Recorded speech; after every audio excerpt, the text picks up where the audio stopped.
నమస్కారం అండి, నా పేరు డాక్టర్ సువజ్ల, జీవా ఫర్టిలిటీ సెంటర్స్ లో సైంటిఫిక్ డైరెక్టర్ ని. చాలా మంది మహిళలు రెగ్యులర్ గా పీరియడ్స్ వస్తున్నా ప్రెగ్నెన్సీ రావట్లేదని అనుకుంటారు. రెగ్యులర్ గా పీరియడ్స్ వస్తున్నా కొన్ని సందర్భాల్లో ప్రెగ్నెన్సీ రాకుండా పోతుంది. ఇవేంటో అనేది కనుక్కుంటే మీరు కొన్నిసార్లు లైఫ్ స్టైల్ చేంజెస్ చేయొచ్చు, లేదా మెడికల్ హెల్ప్ తీసుకుంటే తప్పకుండా ప్రెగ్నెన్సీ వచ్చే ఛాన్సెస్ ఇంక్రీజ్ అవుతాయి. మొదటిగా టైమ్డ్ ఇంటర్ కోర్స్, అంటే పీరియడ్స్ రెగ్యులర్ గా అవుతున్నాయి అంటే మంచి సూచన. అంటే ఎగ్ అనేది కరెక్ట్ గా రిలీజ్ అవుతుంది, విడుదలవుతుంది. ఎగ్ రిలీజ్ అవ్వడం అంటే ఛాన్సెస్ ఆఫ్ ప్రెగ్నెన్సీ ఎక్కువ ఉంటాయి. కాకపోతే ఈ ఎగ్ రిలీజ్ అయినప్పుడే టైమ్డ్ ఇంటర్ కోర్స్ ఉండాలంటే అప్పుడే భార్యాభర్తలు కలవగలగాలి. ఈ ఎగ్ రిలీజ్ అయినప్పుడు ట్యూబ్ లో వెయిట్ చేస్తుండగా కలిసినప్పుడు కణాలు అనేవి అండం దాకా చేరడము, అక్కడ ఫలదీకరణం అనేది జరుగుతుంది. సో రెగ్యులర్ ఇంటర్ కోర్స్ ఉండాలి, బట్ టైమ్డ్ ఇంటర్ కోర్స్ ఉండాలి. అంటే టైమ్డ్ అంటే ఓవులేషన్ తో టైమింగ్ ఉండాలి. సో ఓవులేషన్ ఎలా అవుతుందంటే పీరియడ్స్ కి 15 రోజులు ముందే అవుతుంది. సో మీరు 3-4 మంత్స్ ట్రాక్ చేయండి మీ పీరియడ్ ని. ఎన్ని రోజులు గ్యాప్ ఉంటుంది, first day of last period, first day of next period కి ఎన్ని రోజులు గ్యాప్ ఉందో చూసుకోండి.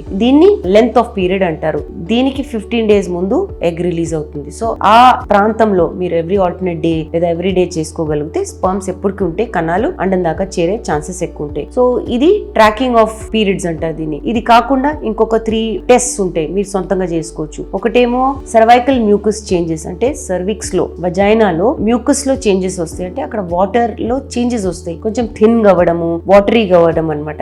ఇది ఎందుకు అవుతుందంటే ఇంటర్ కోర్స్ చేసినప్పుడు కణాలు గర్భసంచి నుంచి స్విమ్ చేసుకుంటూ అండం దాకా చేరడానికి ఈజీగా అవుతుందని ఆ సర్విక్స్ వజైనా డిశ్చార్జ్ అనేది లైట్ గా అవుతుంది, వాటరీగా అవుతుంది. సో ఇది చాలా ఇంపార్టెంట్. సర్వైకల్ మ్యూకస్ చేంజెస్ అనేవి గమనించుకోవాలి. Next basil body temperature changes. అండం విడుదలవుతున్నప్పుడు టెంపరేచర్ ఇంక్రీజ్ అవుతుంది. బాడీ టెంపరేచర్ ఒక 0.5 నుంచి 1 డిగ్రీ సెంటిగ్రేడ్ ఇంక్రీజ్ అవుతుంది. సో 37 కదా మంది, 37.5 లేదా 38 అవ్వడం అనేది కామన్. సో ఇలా మీరు అండం విడుదలవే ఒక వారం ముందు నుంచి మీరు మీ బాడీ టెంపరేచర్ చెక్ చేసుకుంటే ఈ చేంజెస్ ఉన్నాయంటే మేబీ ఎగ్ రిలీజ్ అవ్వబోతుందని చూసుకోవాలి. ఇంకోటి LH కిట్ అని దొరుకుతుంది. It's urine test. మామూలుగా మీరు ఏ మెడికల్ షాప్ కి వెళ్ళినా ఇది కొనుక్కోవచ్చు. ప్రెగ్నెన్సీ టెస్ట్ లాంటిదే, కానీ LH అనే హార్మోన్ ని టెస్ట్ చేస్తుంది. ఈ LH హార్మోన్ ఇంక్రీజ్ అయినప్పుడు ఎగ్ రిలీజ్ అవుతుంది. సో మీరు ఏం చేస్తారంటే మీకు ఈ అండం విడుదలయ్యే ప్రాంతంలో ఈ యూరిన్ టెస్ట్ చేయగలిగితే అది మీకు పాజిటివ్ వచ్చిందంటే LH రైజ్ ఉన్నట్టు. అలాంటప్పుడు కూడా మీరు ఇంటర్ కోర్స్ ప్లాన్ చేయొచ్చు. So timing of intercourse most important thing pregnancy రావడానికి. నెక్స్ట్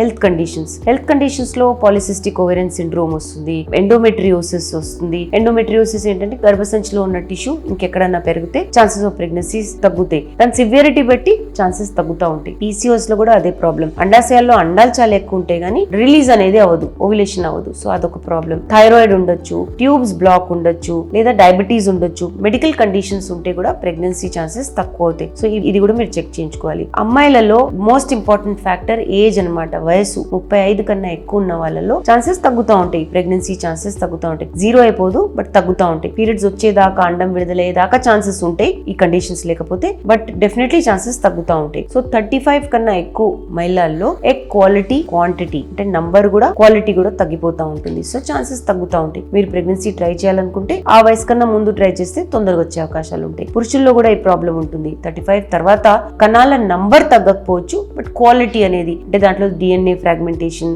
దానిలో షేప్ లో, మొటిలిటీలో ప్రాబ్లమ్స్, లైఫ్ స్టైల్ చేంజెస్ వల్ల ప్రాబ్లమ్స్ అనేవి వస్తుంటాయి. సో పురుషుల్లో కూడా ఏజ్ బట్టి ఇన్ఫర్టిలిటీ అనేది ఇంక్రీజ్ అవ్వచ్చు. ఆ తర్వాత life style choices. Life style choices లో మీ వెయిట్, బాడీ వెయిట్ ఎంత ఉంది, BMI ఎలా ఉంది, మీరు ఎక్సర్సైజ్ చేస్తారా లేదా, స్మోకింగ్ చేస్తారా, ఆల్కహాల్ తాగుతారా, మీ ఫుడ్ ఏంటి, పిజ్జాలు, బర్గర్లు, ట్రాన్స్ ఫ్యాట్ ఫుడ్ ఉందా, ఇవన్నీ కూడా చాలా ఇంపార్టెంట్. ఇవన్నీ ఉంటే కూడా సక్సెస్ రేట్ అనేది తగ్గుతుంది. ఇవన్నీ కాకుండా మెడికల్ ఇంటర్వెన్షన్ ఉందా లేదా. మెడికల్ ఇంటర్వెన్షన్ అంటే డాక్టర్స్ సలహా తీసుకుంటున్నారా లేదా. ఇవన్నీ తెలిసి కూడా లాభం లేదు. ఈ ప్రాబ్లమ్స్ ఉన్నాయి అన్నప్పుడు మీరు డాక్టర్స్ హెల్ప్ తీసుకొని, సలహా తీసుకొని, మందులో ఇన్వెస్టిగేషన్స్, ట్రీట్మెంట్ స్టార్ట్ చేస్తే ఛాన్సెస్ ఆఫ్ ప్రెగ్నెన్సీస్ పెరుగుతాయి. ప్రతిసారి IVF చేస్తామని లేదు, ప్రతిసారి IUI అవసరం ఉండకపోవచ్చు. కొన్నిసార్లు జస్ట్ ఇన్వెస్టిగేషన్స్ తో ప్రాబ్లం ఏంటో కనుక్కొని సింపుల్ మెడిసిన్స్ తో కూడా సొల్యూషన్స్ ఉంటాయి. సో మెడికల్ ఇంటర్వెన్షన్ అంటే ట్రీట్మెంట్ అనేది అవసరం ఉంటే తప్పకుండా చేయించుకోవాలి. వీటి గురించి ఇంకా వివరాల కోసం తప్పకుండా జీవా ఫర్టిలిటీ సెంటర్స్ కి వచ్చేయండి. Thank you. చాలా థ్యాంక్స్ అండి మా వీడియోస్ చూస్తున్నందుకు. మరిన్ని ఇలాంటి ఇంట్రెస్టింగ్ వీడియోస్ కోసం మా ఛానల్ ని తప్పకుండా సబ్స్క్రైబ్ చేయండి. Thank you.